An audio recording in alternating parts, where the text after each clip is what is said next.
Okay, so next big news out in this whole crazy crisis panic world is, I guess a week ago in September, the end of September, they announced that the Goex plant, that is I guess the only manufacturer of actual black powder, uh, is going to close by the end of the year. The corporation that owns it has decided to close the operation down. So, um, being the fact that they're the only place, I guess, now that manufactures actual black powder, this caused, you know, like I said, it's not that big of a deal because black powder shooting and people who actually use black powder are a pretty small bit of the shooting community. It is more, black powder is probably more with reenactors and people that are involved in that hobby and field. That really affects them. They're probably the ones that use this the most. And the reason they use actual black powder is because the smell, the smoke, and the appearance of firing it adds to making the reenactment more authentic. Okay, so as you all know, when I said this crisis started, uh, you know, that's why I kind of get into black powder, kind of on the casual side. And this last year, I really did a lot of work with it. Bought some guns, went out, fired a lot of guns, and actually burned up a lot of powder, more probably in 1 year than I have in the past 5 or 8 years. Okay, I've consumed the black powder. Just I've shot so much in the different guns I've had, just fooling around. Well, this kind of comes in the midst of all this crisis, panic. First we had the ban of the Russian importation of Russian ammunition, which is the steel case stuff, which is the lowest price stuff that you could buy in certain calibers that they made. And this started a whole panic crisis, and now this. So we'll look at why it happened. And there can be these conspiracies that, the government's just trying to screw us, or all the shortages. A lot of people believe all shortages, ammunition and guns, is artificially created. Okay, and I kind of don't believe that, and I'll explain why. And also the alternatives with this, to black powder. Okay, so why black powder? Well, black powder, okay, itself, this is classified as a low-level explosive. So these cans here, this black powder, these are explosives. Okay, that's how they're classified. This is smokeless powder, and I have this can here for a reason, because I'm going to explain economics of all this. This is a flammable solid. So the restrictions on storage, if you stock this in your store, there are laws governing the handling, safe handling of explosives, and its codes, and there's a lot of things involved in the transport, shipment, storage, and sale of explosives. Okay, that's why a lot of stores will not stock actual black powder. And that's why a lot of these channels and a lot of people ask me, hey, I go in all my sporting goods stores and gun shops, I can't find any of this. Okay, why don't you use like Pyrodex or another black powder substitute? Well, there is, okay, the fact that you can't find this and it's classified as different, so there is a difference. Okay, if I was using a black powder, either a muzzle loader, or if I was loading black powder into a cartridge of some sort for a gun, like say the trapdoor, I like using the black powder.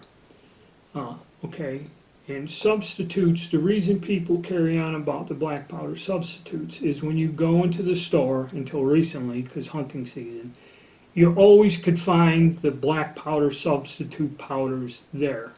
They weren't consumed or used as much as normal smokeless powder, okay? Until recently, there were always cans of Pyrex, 777, and I think Blackhorn 209 is the new one. There might be a few others, but those were the common ones I seen. Is either 777, Pyrex, which is the oldest brand, I guess, going around. It's been around the longest time, and there are a few others. So you see, the industry has kind of turned to this. The industry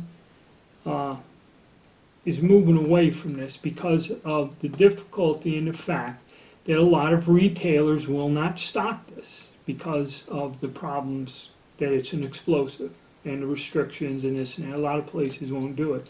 Locally, I would have to leave. The only place that stocked black powder was in Charlotte.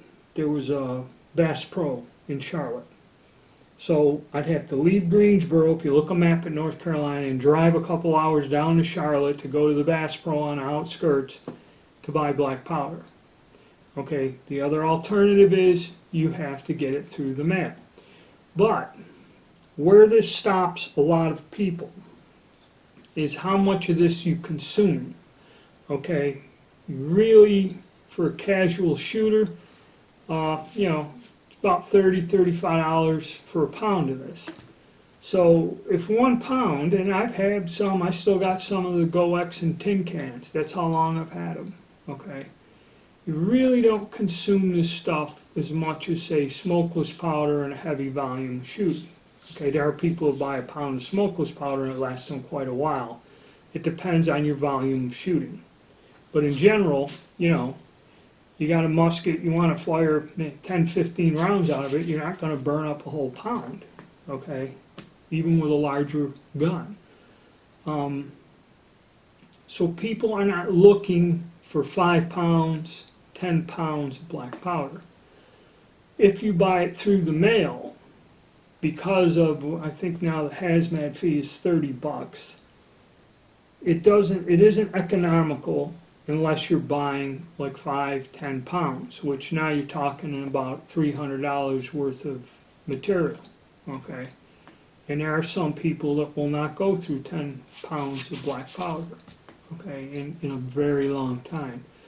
So it is not economic for most casual shooters to buy it through the mail.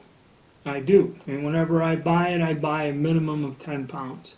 So, that's how I buy this and have it. Okay, and then it comes out to about $30-some a pound, but I have the black powder. And granted, you can just walk into any store and get a black powder substitute and pay less. Okay, and that's why a lot of people go with it, convenience. Okay, and that's why a lot of it is not sold. Okay, unless it's clubs or whatever, because there are places, a lot of the online wholesalers or dealers that sell it will sell you, I think you can get up 25 pounds in an order. And generally, reenactors or clubs will all pool their money together and buy it, and that's how they sell it.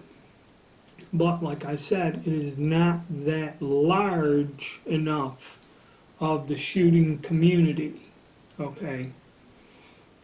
And this is where the economics of it all come in. I did not know that Hodgdon Corporation just about owns, and this is something we've seen with all, like the gun makers, like Remington Arms. There was a huge conglomerate that bought up Remington Arms, Bushmaster, Harrington and Richardson, I think Savage, all of them were all at one time a huge conglomerate run by one corporation. In other words, this corporation bought all the companies, the names, and the rights. So you had one giant corporation running all these different brand names that are familiar to us. They were no longer little individual companies. And that's what led to Remington's downfall in this thing. And we also seen it, I guess, you had Gander Mountain, which is gone. And then we had this Field and Stream, which became Sportsman's Warehouse, and then Cabela's. All of these chain stores, I think with the exception, Academy Sports is still just its own entity, but the Field and Stream changed to Sportsman's Warehouse, and they're getting bought up. When all this crisis started, they're getting bought up, and they're all combined. I believe Cabela's, Sportsman's Warehouse, and Bass Pro and that are all combined and controlled and owned by one large corporation.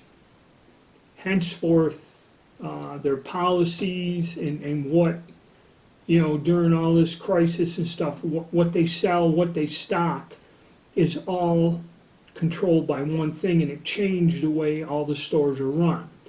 It's not like you can say, well, I like the way Sportsman's Warehouse is run, I like the way they do it, or Field and Stream, whatever it was. And I don't really like the way that Cabela's does theirs. Or there's things about Cabela's that I really like better than another store. But now they're all controlled by the same place, and a lot of the perks or the reasons why I would shop at another store are gone. I did not know, there's several videos out there about this Goex no longer being manufactured. And they're just generalizations and they all tell you, because black powder shooters are a little bit more laid back, not to panic. You still will be able to buy the foreign-made powders, be it like Schutzen and Swiss powder. This here, manufactured by, in foreign language, Swiss powder, and distributed by Schutzen Powder of Arlington, Texas. This stuff is the most expensive. A lot of the guys that target shoot with black powder like the Swiss powder, but the Swiss powder is expensive. This is under the Graf and Son label, but this is manufactured by Wano out of Germany and imported by Schutzen. Now, I'm not sure if Wano's the name of the company and then the distributor is Schutzen, but Schutzen's on this label, they're the importer. So I used to call this Schutzen powder, which I believe it is, and it's just got the Graf's label on it.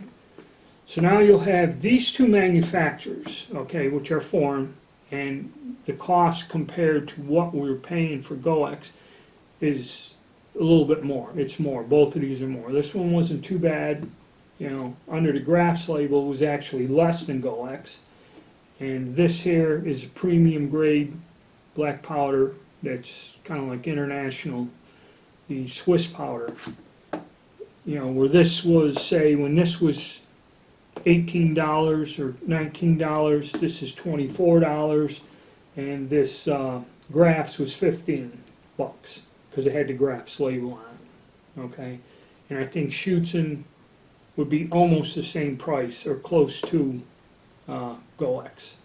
Okay, so you still will be able to get black powder, but what this has done is this announcement has created a panic, and the stuff is sold out everywhere.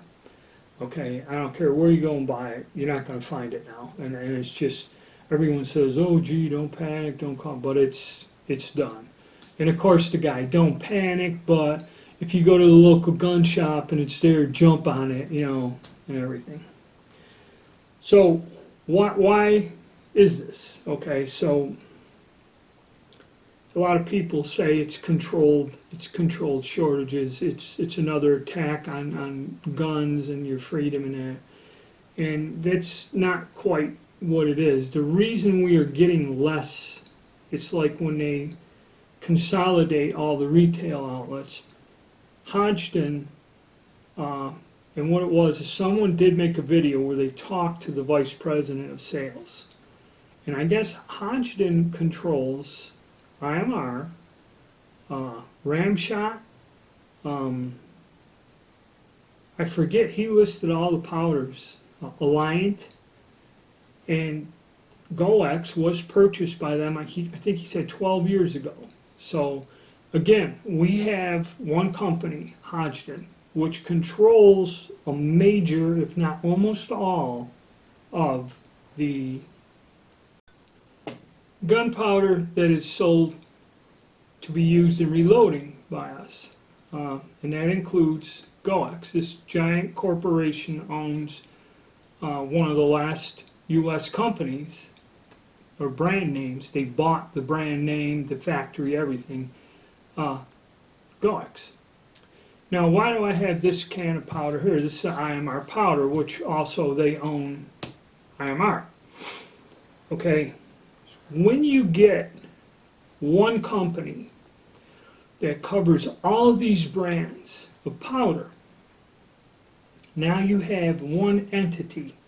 And when they sit down there and they look at things, okay, they say, well, and also Hodgdon owns and makes all the black powder substitute, Pyrodex, 777, Blackthorn, all, they make all of them. And when that guy was talking in the interview with the vice president, when a major corporation sits there and it looks at its profits and what it's doing, it looks at it overall, okay? They're selling probably more black powder substitutes, and the reason is because, you know, it's treated like smokeless powders. Less restriction, there's more sales, and henceforth more sales, more profit. The actual black powder is not, okay? And there was something about a fire or explosion in a factory, and the factory was damaged and suffered a loss, an actual physical loss to the building. And so now you have this disaster, they're not really making a profit, and now it's going to cost them more money to repair the facility, get it up to running again, and on a product that they are not making a lot of money on. So guess what?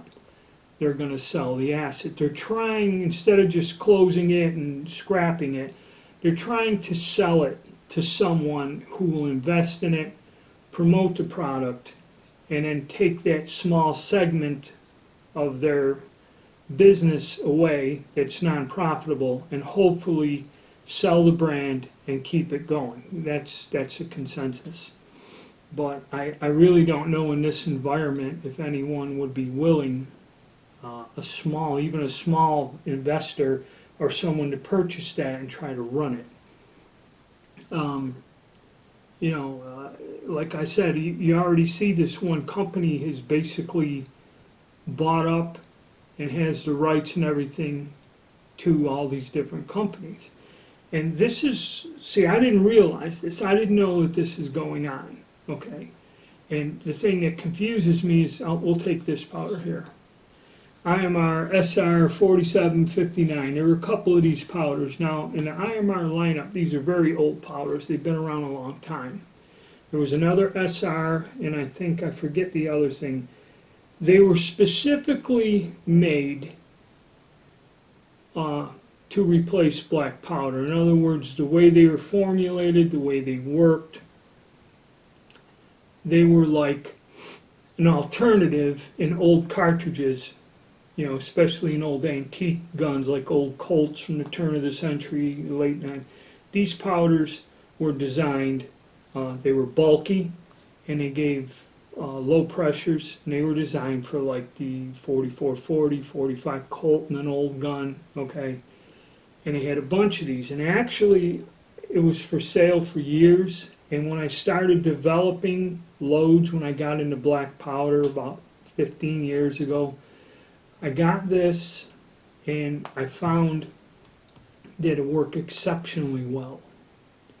Okay, as you know, in a black powder type firearm, they had a cartridge. This stuff was great, you know, 4570 or whatever. Actually, I found a load in a book. You can load this for a 4570 trapdoor with this powder straight up, and it works fairly well.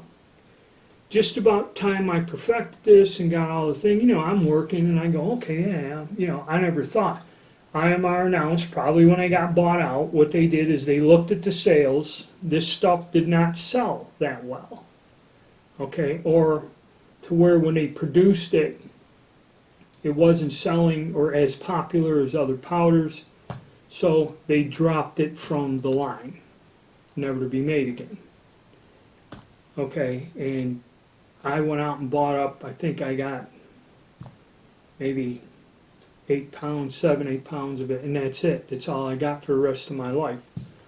So this happens, and we're going to see more of it happen.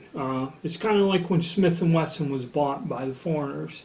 Smith & Wesson had all these different models and stuff that you could order and get and everything. The minute the British corporation bought Smith & Wesson, they just totally wiped the line out. In other words, if something they didn't deem as profitable, keeping it in the product line, and it didn't make them money, is probably why Smith & Wesson kind of had to sell. They just dropped them, gone. And I guess now, after they sold Smith & Wesson, you can get custom ordered a lot of the old style guns, revolvers, on a custom order basis from their custom shop.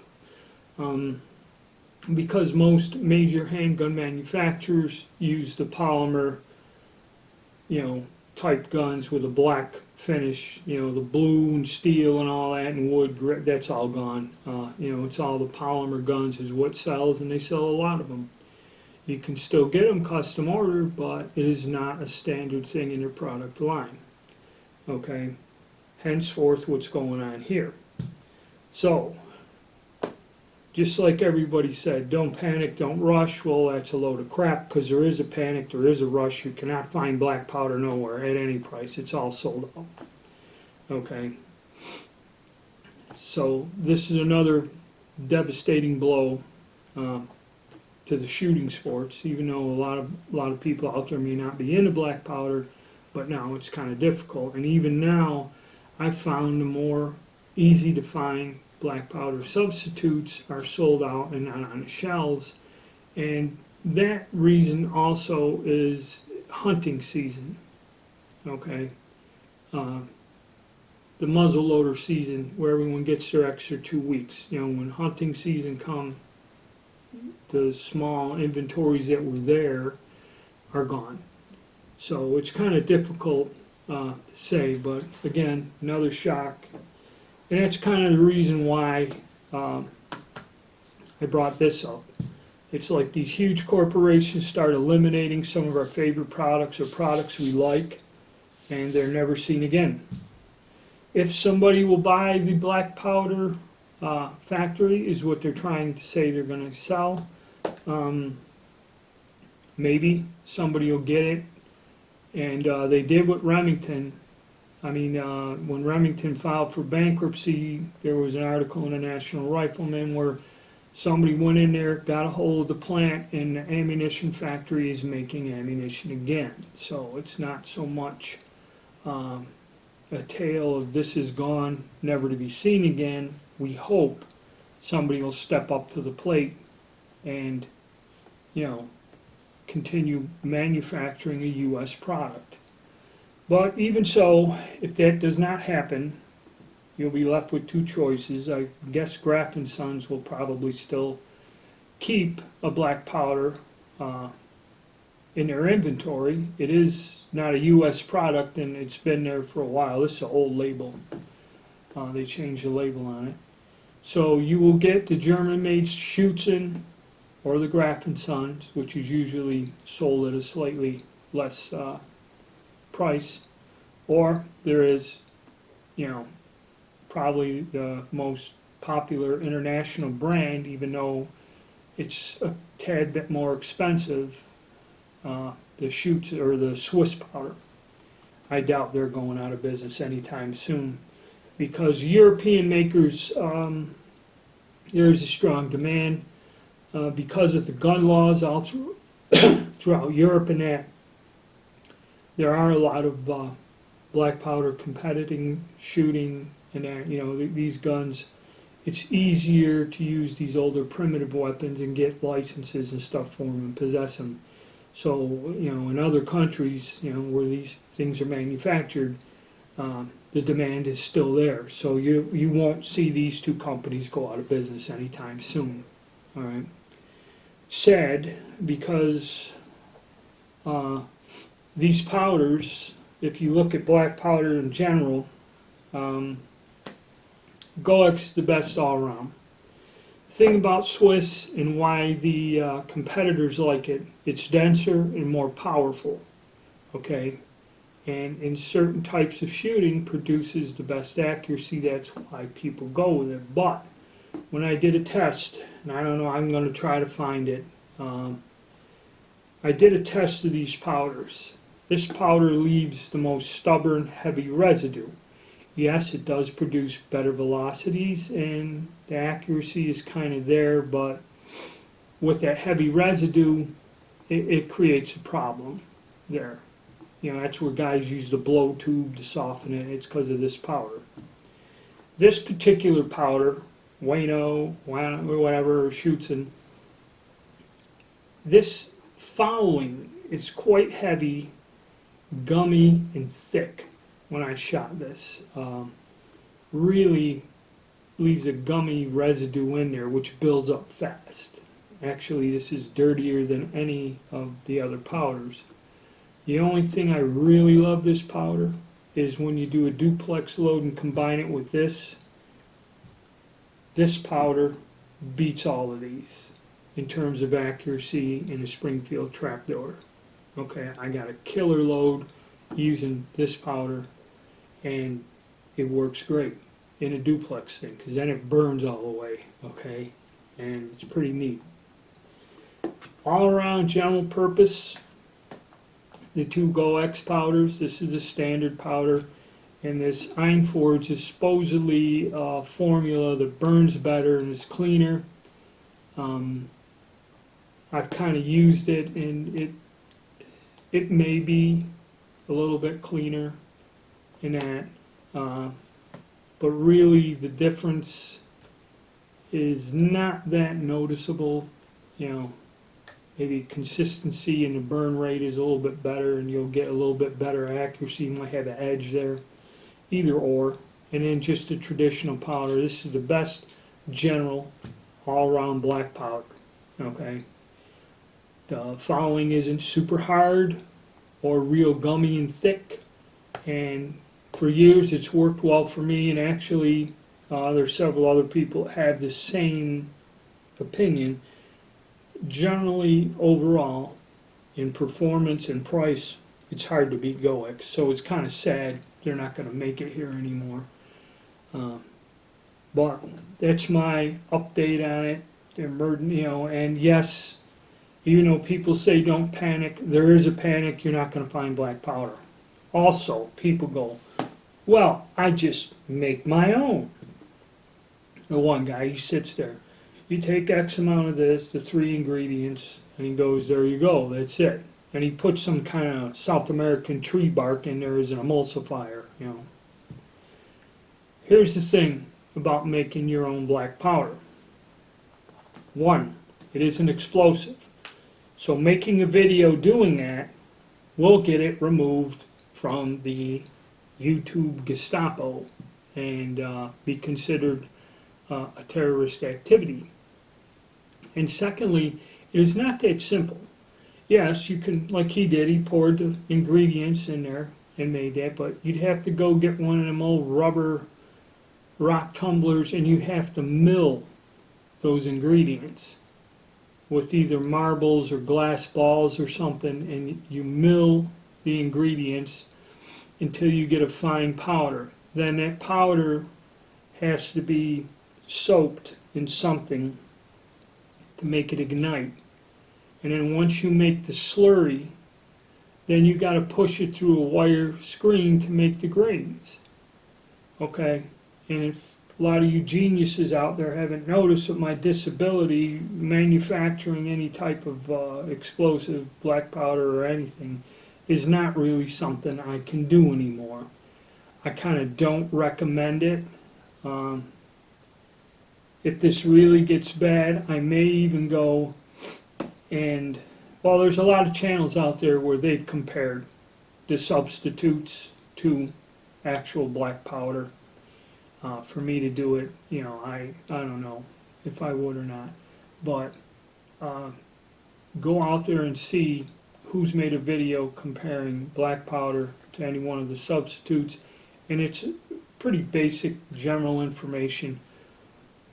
But yeah, there's a reason you have to be careful and know what you're doing, okay? So, there's your update, guys. Stay tuned.